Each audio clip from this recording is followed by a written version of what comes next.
ಸೌಂದರ್ಯದ ಮಳೆಯಲ್ಲಿ ಮುಂಜಾನೆ ಎದ್ದೊಮ್ಮೆ ಹಿಮವರಿತ ಬೆಟ್ಟದ ನಡುವೆ ನಿಟ್ಟುಸಿರ ಬಿಟ್ಟು ಅದ್ಭುತವ ಅನುಭವಿಸು.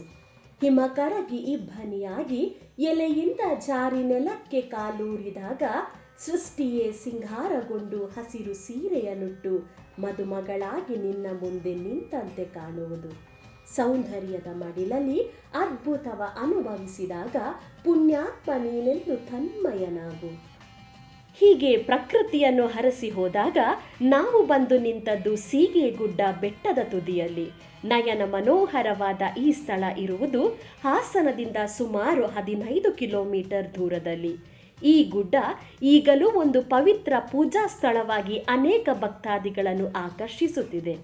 ಈ ಪರ್ವತವನ್ನು ಇಂದ್ರಕೀಲ ಪರ್ವತವೆಂದೂ ಕರೆಯುತ್ತಾರೆ. ದ್ವಾಪರ ಯುಗದಲ್ಲಿ ಅರ್ಜುನನಿಗೂ ಶಿವನಿಗೂ ಇಲ್ಲಿಯೇ ಯುದ್ಧವಾಗಿದ್ದು ಎಂದು ಸ್ಥಳ ಪುರಾಣ ಹೇಳುತ್ತದೆ. ಪಾಂಡವರು ಜೂಜಿನಲ್ಲಿ ಸೋತು ವನವಾಸದ ಸಂದರ್ಭದಲ್ಲಿ ಕಾಮ್ಯಕವನವೆಂಬ ಕಾಡನ್ನು ಬಿಟ್ಟು ದೈತ್ಯ ಕಾನನವನ್ನು ಸೇರುತ್ತಾರೆ.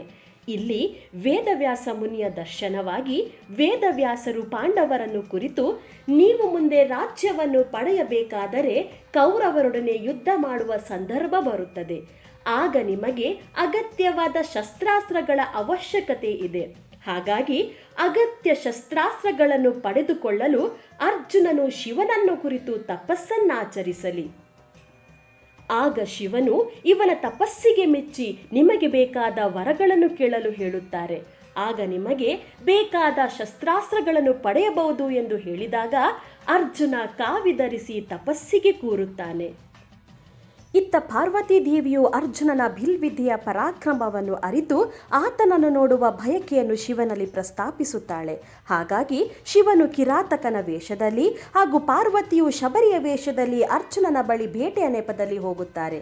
ಇಂದ್ರಕೀಲ ಪರ್ವತದಲ್ಲಿ ಮೂಕನೆಂಬ ರಾಕ್ಷಸ ಅಲ್ಲಿಯ ತಪಸ್ವಿಗಳಿಗೆ ಉಪಟಳವನ್ನು ಕೊಡುತ್ತಿದ್ದಾನೆ ಎಂದು ತಿಳಿದು ಇವನನ್ನು ವಧಿಸುವ ಸಲುವಾಗಿ ಹಂದಿಯ ರೂಪದಲ್ಲಿ ಅರ್ಜುನನ ಬಳಿ ಸುಳಿಯುವಂತೆ ಮಾಡಿ ಬೇಟೆಯ ನೆಪದಲ್ಲಿ ಅರ್ಜುನನು ಕಿರಾತಕನು ಅಂದರೆ ಶಿವ ಒಂದೇ ಸಮಯದಲ್ಲಿ ಬಾಣ ಬಿಡುತ್ತಾರೆ.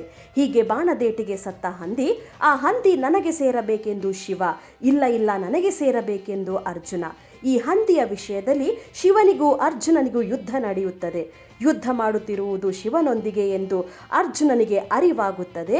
ಹಾಗೆ ಅರ್ಜುನನ ಪರಾಕ್ರಮವನ್ನು ಮೆಚ್ಚಿ ಆತನಿಗೆ ಬೇಕಾದ ಶಸ್ತ್ರಾಸ್ತ್ರಗಳನ್ನು ಶಿವನು ನೀಡುತ್ತಾರೆ. ಹಾಗೆ ಯುದ್ಧ ನಡೆಯುತ್ತಿದ್ದ ಸಂದರ್ಭದಲ್ಲಿ ಅರ್ಜುನನಿಗೆ ಬಾಯಾರಿಕೆಯಾಗುತ್ತದೆ.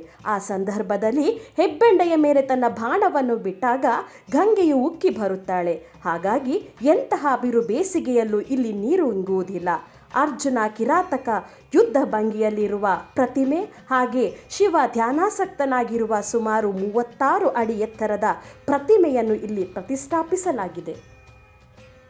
ಇಂತಹ ನಯನ ಮನೋಹರವಾದ ಸ್ಥಳವನ್ನು ನೀವು ಮುಂದೊಮ್ಮೆ ಭೇಟಿ ಕೊಡಿ ಎಂದು ಹೇಳುತ್ತಾ, ಈ ವಿಡಿಯೋ ನಿಮಗೆ ಇಷ್ಟವಾಗಿದ್ದಲ್ಲಿ ಲೈಕ್ ಹಾಗೂ ನನ್ನ ಚಾನಲನ್ನು ಸಬ್ಸ್ಕ್ರೈಬ್ ಮಾಡಿ ಎಂದು ಕೇಳ್ತಾ ಮತ್ತಷ್ಟು ವಿಡಿಯೋದೊಂದಿಗೆ ಭೇಟಿಯಾಗೋಣ. ವಂದನೆಗಳು.